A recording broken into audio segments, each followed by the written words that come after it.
नमस्कार, मैं हूं मनोज वर्मा और आप देख रहे हैं अटेंशन। और अटेंशन में आज बात होगी दलित आदिवासी बहाना संघ निशाना। जी हाँ, नेता प्रतिपक्ष उमंग सिंगार ने फिर संघ को निशाने पर लिया। दलित और आदिवासियों के बहाने सिंगार ने सवाल दागे कि क्यों अभी तक सरसंघ चालक आदिवासी और दलित समाज से नहीं बने। उन्होंने तो यह तक कह दिया कि बीजेपी और आरएसएस इन दोनों समाज का सम्मान नहीं करती। अब संघ पर सिंगार ने हमला किया तो बीजेपी एक्टिव हो गई। उसने पलटवार कर कहा कि कांग्रेस जातियों में बांटने का काम करती है। लेकिन सवाल ये है कि जो कांग्रेस कभी प्रदेश को आदिवासी और दलित मुख्यमंत्री नहीं दे पाई, आज वो संघ पर सवाल क्यों उठा रही है? क्या वोट बैंक की फिक्र के चलते आदिवासी और दलित का जिक्र करना कांग्रेस की मजबूरी है? आज चर्चा इन्हीं सवालों के आसपास करेंगे, लेकिन पहले रिपोर्ट देखिए।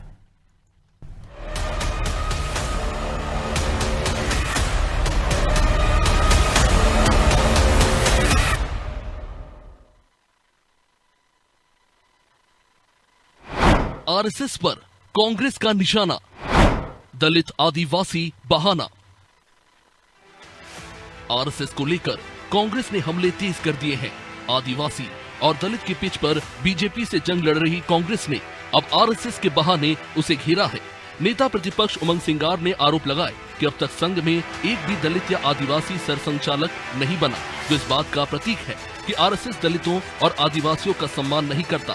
उन्होंने तो ये भी कहा कि बीजेपी और आरएसएस के लोग हमेशा सबका साथ, सबका विकास की बात करते हैं, लेकिन जब बात आदिवासी और दलित की आती है तो इनके चेहरे उजागर हो जाते हैं। आरएसएस की जो सोच है, आप कभी उन्होंने छोटे वर्ग को कभी उन्होंने सम्मान नहीं दिया। वो सबसे बड़ी बात तो ये कह सकते हैं आरएसएस के बारे में कि जितने सरसंघचालक बने उसमें कोई दलित आदिवासी नहीं बना। इससे स्पष्ट होता है कि देश में किस प्रकार से वर्ग संघर्ष कराना चाहती है भारतीय जनता पार्टी। आरएसएस की ये सोच है। कांग्रेस के इस हमले के बाद बीजेपी ने पलटवार किया और आरोप लगाया कि कांग्रेस के नेतृत्व में दलित और आदिवासी समाज को हमेशा नजरअंदाज किया गया, जबकि बीजेपी ने द्रौपदी मुर्मू को राष्ट्रपति बनाकर आदिवासियों को सम्मान दिया। और क्या कुछ कहा बीजेपी ने, वो सुनिए। मैं उनको आमंत्रित करती हूँ कि वो अपने घर के निकट जो शाखा है वहां जाकर अनुभव करें कि राष्ट्रीय स्वयंसेवक संघ की कार्यप्रणाली कैसे होती है, क्या सीख होती है, क्या वार्ता होती है। और ये इसलिए भी बहुत ज़रूरी है क्योंकि जिस राजनीतिक दल का ये एक नेता है, उस दल में जितनी भी चर्चाएं होती हैं, जो राजनीतिक रोटियां ये सेकने का प्रयास करते हैं, वो हमेशा धर्म और जाति के आधार पर विभाजन करने की नीति के पर आधारित होती है। आज जो कांग्रेस आरएसएस और बीजेपी पर आदिवासी और दलित विरोधी होने के आरोप लगा रही है, उसी कांग्रेस ने अपने शासनकाल में इन दोनों समाज से किसी को मुख्यमंत्री नहीं बनाया और न ही सेवा दल में इनके समाज के लोगों को सबसे उच्च पद मिले, जबकि बीजेपी ने प्रदेश से लेकर देश के उच्चतम पदों पर आदिवासी और दलितों को मौका दिया। प्रदेश में ओबीसी मुख्यमंत्री दिए तो रामनाथ कोविंद और द्रौपदी मुर्मू को देश का राष्ट्रपति बनाया। खैर, अब देखना होगा कि कांग्रेस आदिवासी और दलित के बहाने जो नैरेटिव गढ़ रही है, उसका फायदा उसे कितना मिलता है। ब्यूरो रिपोर्ट, अनादि टीवी।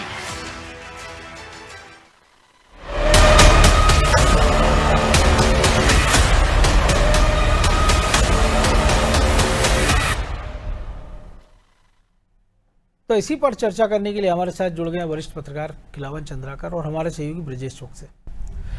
तो ब्रजेश जी, सबसे पहले आप ही के पास कि अचानक से उमंग सिंगार को बड़ी चिंता हुई, वो भी संघ की, क्योंकि पहले तो कांग्रेस को तय करना कि उनकी लड़ाई किससे, कि संघ से उनको लड़ना है राजनीतिक विचारधारा के हिसाब से या बीजेपी से लड़ना है। और अगर संघ की इतनी चिंता है तो फिर उनको अपना इतिहास भी देखना चाहिए।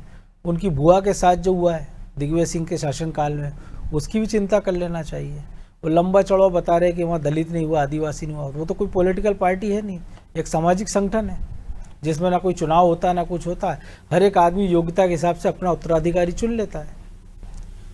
देखिए मनोज जी, जो आरएसएस है संघ, वो कांग्रेस की दुखती रग है। आप कह सकते हो कि कांग्रेस को लगता है कि बीजेपी सत्ता में है तो संघ की वजह से। निश्चित तौर पर उसमें संघ का बहुत बड़ा योगदान भी है, जो संगठन है संघ का। एक तरफ से कांग्रेस के नेता कहते हैं कि संघ कोई रजिस्टर्ड संस्था नहीं है, कोई संगठन नहीं है। एक तरफ कहते हैं कि वो संघ को कोसते रहते हैं दिन रात क्यों? क्योंकि वो बीजेपी की सपोर्ट करता है। और ये संघ ने कभी कांग्रेस की सपोर्ट भी की थी। इंदिरा जी के दौर में आप देखिए, जब घटना हुई थी तो कांग्रेस के साथ खड़े हो गया था संघ। तो संघ राष्ट्रवाद संगठन है, वो जब राष्ट्र हित की बात होती है तो वहाँ खड़ा हो जाता है। अब उमंग सिंगार को याद आ रही है कि संघ में दलित नहीं है, आदिवासी नहीं है, वो कोई राजनीतिक दल तो है नहीं, जो आपने भी कहा है, वो कोई चुनाव लड़ने तो जा नहीं रहा है। लेकिन आप तो राजनीतिक दल हो, कांग्रेस तो राजनीतिक दल है, सबसे पुराना दल है, उसमें कितने आदिवासी और दलित आपने बना दिए राष्ट्रीय अध्यक्ष। चलिए मध्य प्रदेश में देख लीजिए, कितने आपने दलित मुख्यमंत्री बना दिए, कितने आदिवासी मुख्यमंत्री बना दिए आपने। ओबीसी बता दीजिए, जिनकी आबादी इतनी भारी संख्या में है, जिनकी आप बात करते हो 27% आरक्षण देने की हमने पैरवी की है, तो आपने उनको क्या दिया? खुद उमंग सिंगार की हालत देख लीजिए आप, इससे पहले उनकी बुआ की हालत देख लीजिए, दिग्विजय सिंह से लड़ती रही पूरे कार्यकाल में, और जब नेता प्रतिपक्ष बनी तो किस तरह से उनके साथ व्यवहार हुआ। वो हकदार नहीं थी क्या? कांतिलाल भूरिया को देखिए, यदि वो अध्यक्ष थे तो क्या हकदार नहीं थे क्या? वो आप बना देते कमलनाथ की जगह कांतिलाल भूरिया को, क्यों नहीं बनाया आपने? तो कांग्रेस पहले अपनी गिरेबान में झांके, उसको तुलना बीजेपी से करना चाहिए। बीजेपी ने किस तरह से, आप देखिए कि राष्ट्रीय की बात करें, हम राष्ट्रीय स्तर की बात करें तो द्रौपदी मुर्मू बड़ा उदाहरण है। इससे पहले आप देख लिए कोविंद जी को देख लीजिए, रामनाथ कोविंद तो बड़े उदाहरण है, वो आगे लेके आ रहा है। और ये उमंग सिंगार हो सकता है मनोज जी, जब द्रौपदी मुर्मू जी का जो मतदान हुआ था, मध्य प्रदेश के कांग्रेस के आदिवासी विधायकों ने समर्थन किया, 12 विधायकों ने क्रॉस वोटिंग की। हो सकता है क्रॉस वोटिंग करने वालों में उमंग सिंगार भी शामिल हों, तो वो बीजेपी किससे तुलना करना चाहिए ना। वो राजनीतिक दल है, आपकी विरोधी दल है, और वो किस तरह से काम कर रही है, आप किस तरह से काम कर रहे हैं। वो अपनी पार्टी को नसीहत देते तो ज़्यादा बेहतर होता। वो कांग्रेस के आला कमान को नसीहत देते, वो मध्य प्रदेश में मांग करते कि अगला आदिवासी मुख्यमंत्री होना चाहिए, अगला दलित तो आप प्रेजेंट कर दीजिए कि हमारा ये मुख्यमंत्री होगा, दावेदार बना दीजिए। नहीं तो वहाँ तो कहते हैं कमलनाथ भावी मुख्यमंत्री, आने वाले मुख्यमंत्री। भाई कभी किसी ने दलित का किया क्या? कर दीजिए, आप पहले से घोषणा कर दीजिए। जिस दलित को आप उप मुख्यमंत्री का वो देते हो कि ये बनेंगे, सुरेंद्र चौधरी दीपक बावरिया कहते हैं उप मुख्यमंत्री बनेंगे, उनको आप चुनाव पार्टी पूरी निपटा देती है, उनको पार्टी के लोग ही निपटा देते हैं। तो वहां तो दलितों को भी निपटाते हैं, आदिवासियों को भी निपटाते हैं, वोट बैंक मानते हैं ना। वो ओबीसी के साथ है, ना दलितों के साथ है, ना आदिवासी। अब वो संघ पर निशाना साध कर एक तरह से वो ये जताना चाहते हैं कि संघ में ऊंची जाति के लोग रहते हैं, वहाँ दलितों की सुनवाई नहीं होती, आदिवासियों की सुनवाई नहीं होती वहाँ पे। इसके वजह से वहाँ पे कोई प्रमुख बड़ा नेता नहीं बनता इस वर्ग से, ताकि वो बीजेपी को नुकसान पहुंचा सके और संघ पर निशाना साध कर अपने राजनीतिक हिस्सा सके। मुझे लगता है यही मंशा है, और इसी कारण से वो संघ पर निशाना साध रहे हैं। जबकि उनका भी एक संगठन था सेवा दल, जिसकी हम बात करें, जो संघ के अनुरूप ही बनाया गया था, कांग्रेस ने खुद बनाया था कि वो संघ की तरह ही काम करेगा। और मजे की बात है कि हार्डिकर और हेडगेवार दोनों एक ही जगह के रहने वाले थे, वो लगभग एक साथ राजनीति शुरू की, और एक दोनों संघ बनाया और एक ने सेवा दल। वो संघ की तरह ही उन्होंने सेवा दल बनाया था कि जिसका आपने खात्मा ही कर दिया लगभग, जिसका आप नामो निशान लेने वाला कोई नहीं है। वो चौकीदार की भूमिका में आ गए, बस दरवाजा खोलते हैं, वहां सुरक्षा में लगे रहते हैं। अब उनकी भूमिका नहीं है। वो कांग्रेसियों को गढ़ते थे, कार्यकर्ता बनाते थे, वैचारिक रूप से मजबूत करते थे। लेकिन वो सेवा दल आप देखिए हाशिए पे चला गया। आप संघ से तुलना करना चाहते हो, अपने यहाँ भी देख लो, सेवा दल में आप बना देते, कितने बना दिया आपने दलितों को, आदिवासियों को। तो ये कांग्रेस को खुद पर विचार करना चाहिए। उमंग सिंगार को अपनी स्थिति देखना चाहिए कि कांग्रेस में आदिवासियों की क्या स्थिति है। वहां बेहतर तरीके से लड़ाई लड़ेंगे तो मुझे लगता है कि ज्यादा कुछ भला कर पाएंगे आदिवासियों के लिए। बिल्कुल। चलिए, खिलावन चंद्राकर जी भी हमारे साथ जुड़ गए हैं। तो खिलावन जी, संघ की बड़ी चिंता होने लगी उमंग सिंगार को, और जो ब्रजेश जी ने तमाम सारे उदाहरण दिए, आप भी लंबे समय से देख रहे हैं कि मध्य प्रदेश की राजनीति में हमने देखा था एक आदिवासी चेहरे थे शिव भानु सिंह सोलंकी, और जब विधायक दलों का समर्थन उनके पक्ष में था और अचानक से मुख्यमंत्री अर्जुन सिंह को घोषित कर दिया जाता है, उनको उप मुख्यमंत्री पद से संतोष करना पड़ता है। उसके बाद में हमने देखा है प्यारेलाल कंवर हो, जमुना देवी हो, जिनको एक शो पीस के रूप में बनाया गया कि कहने को उप मुख्यमंत्री थे, लेकिन उनका पावर कैबिनेट मिनिस्टर से भी कम था या सुनवाई नहीं होती थी, जिसको लेकर वो समय समय पर अपनी आपत्ति व्यक्त करते थे। और वही उमंग सिंगार बुआ की जगह भतीजा चिंता कर रहा कि संघ में चिंता नहीं हो रही है आदिवासियों की, तो उसको तो अपनी पार्टी से सवाल पूछना चाहिए, जिनने उनकी बुआ जो कि इतनी लंबे समय तक विधायक रही मध्य प्रदेश के इतिहास में, उनकी कभी चिंता नहीं की। देखिए मनोज जी, सबसे महत्वपूर्ण बात यही है कि सिर्फ और सिर्फ उमंग सिंगार को नहीं, बल्कि मुझे लगता है कांग्रेस के हर नेता को, चाहे मध्य प्रदेश के नेता हो चाहे राष्ट्रीय स्तर के नेता, सबको संघ के कार्य प्रणाली से चिंता है। सबको संघ की जो क्रियाकलाप है संघ जो काम भाजपा के लिए करने के लिए तैयार है, उनको लेके चिंता है। इसलिए मुझे लगता है कि कांग्रेस की जो चिंता है उसको अपन बहुत ज्यादा अहमियत ना दे, बल्कि भाजपा में जो संघ को लेकर के आजकल जो चिंता चल रही है, प्रदेश राष्ट्रीय अध्यक्ष को लेकर के, चुनाव को लेकर के चिंता हो रही है, उस पर ज्यादा ध्यान देने की जरूरत है। लेकिन वो तो कर लेंगे ना। देखिए मैं मतलब इसलिए नहीं टोक रहा हूं कांग्रेस लेकिन भाई, कांग्रेस वो तो उनका लगातार इंटरनल कर रही मैटर है ना कि अध्यक्ष किसको बनाना, उनका तो एक बॉयलॉज है पूरा, उसके हिसाब से तो उनको करना ही है। इस महीने नहीं होगा, अगले महीने हो जाएगा। लेकिन कांग्रेस जो कर रही है, उससे पहले मैं कहना चाहता हूं कि उमंग सिंगार ने जो सवाल उठाया वो वाजिब सवाल है, मैं उसका विरोध नहीं करता। इसलिए वाजिब सवाल है कि ब्राह्मण को छोड़ करके एक वर्ग से, सिर्फ ब्राह्मण मैं कह रहा हूं, मैं तो नाम ले रहा हूं, समाज का नाम ले रहा हूं, उनको छोड़कर आज तक संघ का सरसंघचालक आज तक ना राजेंद्र प्रसाद रज्जू भैया ठाकुर थे, उत्तर प्रदेश के थे। रज्जू भैया ठाकुर थे, लेकिन अगड़े थे, अगड़े को छोड़कर थर्ड लाइन वाला, फोर्थ लाइन वाला उठा के बना दिया जाए।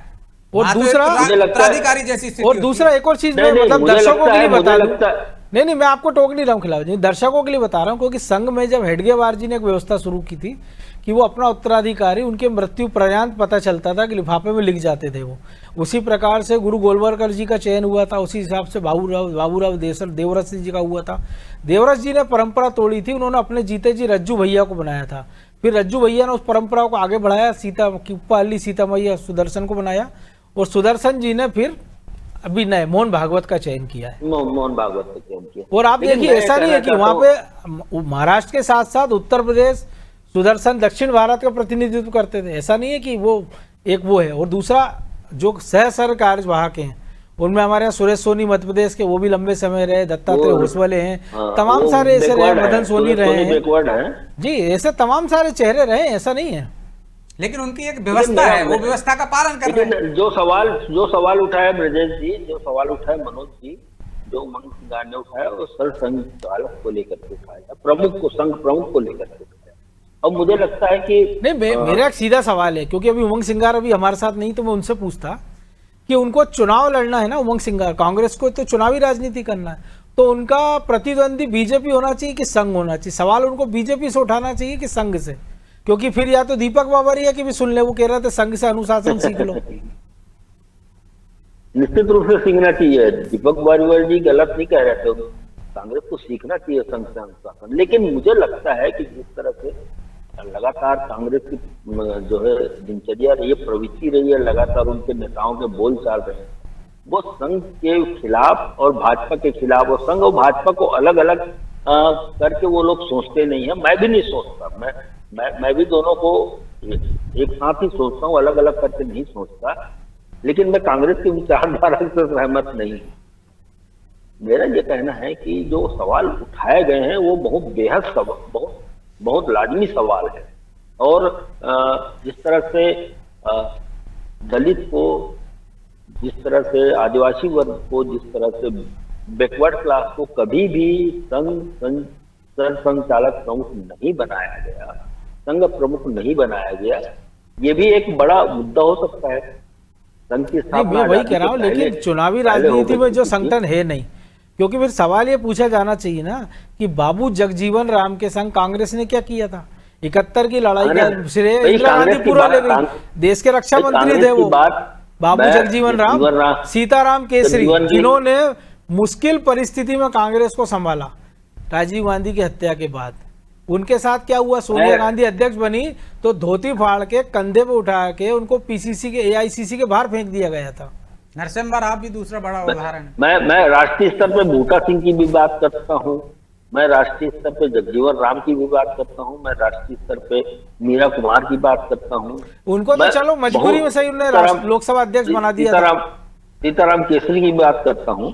लेकिन मुझे लगता है कि मध्य प्रदेश में बहुत कुछ हुआ है। आपने, मैं सुन रहा था आपको, आपने भानु सिंह सोलंकी का नाम दिया, आपने जमुना देवी का, एक परशुराम भारद्वाज भी बनाए गए थे दिग्विजय सिंह के शासनकाल में। प्यारेलाल कंवर का नाम लिया आपने, अभी अभी परसराम नहीं, भारद्वाज का परसराम नाम भारद्वाज लिया। भी बनाए गए थे और उनको कितना पावर था दिग्विजय सिंह के शासनकाल में, आप भी जानते हैं। मैं छत्तीसगढ़ बेस्ड हूँ, इसलिए इन सब भाई, नामों तब को तो जानता मध्य प्रदेश और छत्तीसगढ़ एक ही था ना। दूसरी महत्वपूर्ण बात बता रहा हूँ, मैं ये कहना चाहता हूँ कि जी। कांग्रेस भी आदिवासी या हरिजन या बैकवर्ड क्लास को लेकर बहुत संजीदा नहीं है। जिस तरह से भाजपा ने भी मध्य प्रदेश में लगातार 4 सीट चौथा मुख्यमंत्री, 4 बार शिवराज सिंह चौहान, उमा भारती, बाबूलाल गौर और अब मोहन यादव। बाबूलाल गौर चौथा मुख्यमंत्री जिस तरह से बैकवर्ड क्लास से दिया गया है, तो मुझे लगता है बीजेपी ज्यादा संजीदा है। लेकिन बयान में अंतर होता है। कोई कांग्रेस के नेता खुद बयान देते हैं, कोई कांग्रेस के नेता दूसरे तरह से बयान देते हैं। भाजपा इसमें तर्क देती है कि हमने बैकवर्ड क्लास को मुख्यमंत्री नहीं, सवाल इसलिए भी है ना खिलावन जी, 2 दिन पहले 4 दिन पहले राहुल गांधी आते हैं, वो संगठन सृजन अभियान की शुरुआत कर देते हैं। उसके पहले पीसी शर्मा कह देते हैं कि हमारे यहाँ तो जो दल बदलू हैं या जो फूलछाप कांग्रेसी हैं उसकी गिनती होना चाहिए। फिर एक नया बयान उन घोड़े को लेकर राहुल गांधी का जाता है कि लंगड़े घोड़े, बारात के घोड़े, रेस के घोड़े। फिर एक अब उमंग सिंगार एक नई धारा में चले जाते हैं, क्योंकि कल भी हमने जिला अध्यक्षों लेके हमने एक लंबी चर्चा की थी कि कांग्रेस की चिंता क्या होना चाहिए, पहले तो अपना घर मजबूत करे। क्योंकि ये तो ऐसा है ना कि कभी ये होता है कि आप अपने मजबूत प्रतिद्वंदी के घर पत्थर फेंक के भागते हो, तो आपका घर मजबूत हो, आपके सर पे तो छप्पर ही नहीं है, फिर वो डंडा लेके जब पीछे आएगा तो आप कहाँ छिपोगे? तो पहले तो अपना घर मजबूत कर लो। मनोज जी, मैं आपकी बात से सहमत हूँ और कुछ संकेत ब्रजेश जी ने भी दिए थे। तो कुल मिला के मेरा ये कहना है कि निश्चित रूप से जो कांग्रेस के नेता प्रतिपक्ष उमंग सिंगार जो बोल रहे हैं, वो बहुत, मुझे लगता है कि वो लाजमी है। वो उनके द्वारा उठाए गए सवाल, यही सवाल तो भाजपा कांग्रेस के लोग लगातार उठा रहे हैं। कांग्रेस के सवाल पूछना चाहिए खिलावन जी, लेकिन एक और चीज है ना, अभी पिछले दिनों एक बड़ा कार्यक्रम संघ ने किया। अरविंद नेताम बड़े आदिवासी नेता मध्य प्रदेश में रहे, अविभाजित में भी विभाजित में भी। इंदिरा गांधी के एक मंत्रिमंडल में रहे, राजीव गांधी के मंत्रिमंडल में रहे, बाद में बसपा में रहे, फिर एक नई पार्टी बनाई कांग्रेस में रहे। उनको संघ ने स्थान दिया, उस पर कांग्रेस ने आपत्ति जताई। उन्होंने जब लौट कर आए तो उन्होंने आदिवासियों की बात की, कहा कि संघ आदिवासियों की चिंता कर रहा है, कि ये संघ पहले आदिवासियों को वनवासी कहता था, अभी आदिवासी कह रहा है। तो जो सवाल उनने उठाए, तो इसकी चिंता कांग्रेस को करना चाहिए ना। अरविंद नेताम से पूछ लेना चाहिए कि 80 साल की उम्र में अगर आप, जिसने 60 साल कांग्रेस को दिए, आदिवासियों को दिए, और वो अगर इस उम्र में संघ के मंच पर जा रहा है और ये कह रहा है कि इनसे सीख लेना चाहिए, तो उनसे ही कांग्रेस सीख ले, कम से कम मध्य प्रदेश की ना सही छत्तीसगढ़ की सीख ले। मनोज जी, और आप बेहतर जानते हो अरविंद नेताम का क्या कदर है मध्य प्रदेश की राजनीति और छत्तीसगढ़ में। मैं बहुत व्यक्तिगत रूप से उनको, मेरे तो टेलीफोन में भी महीने एक आध महीने में मैं इसीलिए आपसे पूछा है सवाल। देखिए, अरविंद नेताम की विचारधारा को लेकर के मैं अरविंद नेताम नहीं, विचारधारा नहीं, मैं तो संघ की चूंकि बात हो रही है, आदिवासियों की बात हो रही है, दलितों की बात हो रही है। लेकिन उनके जो है संघ में जाने की जो प्रथा है उसको उसने जारी रखा। इससे पहले आपने देखा होगा कि प्रणब मुखर्जी भी गए थे, उनको भी आलोचना हुई थी इनकी काफी सारी। मुखर्जी भी गए थे, उसकी भी आलोचना कांग्रेस ने की थी। और अभी तो इसकी आलोचना कम हो रही है, क्योंकि ये जो है कांग्रेस के बहुत बड़े लीडर आज के डेट में नहीं, मैं मेरी घनिष्ठता है उसके बाद भी मैं कह रहा हूँ कि छत्तीसगढ़ में अरविंद नेताम जी, ऐसे कहो ना कि आज अरविंद नेताम को हाशिए पे डाल दिया कांग्रेस ने, तो एक और आदिवासी के साथ आपने क्या किया? निश्चित रूप से हाशिए पे डाला हुआ है। और अरविंद नेताम जी वाकई में कांग्रेस के प्रथम पंक्ति के, अग्रिम पंक्ति के नेता नहीं है।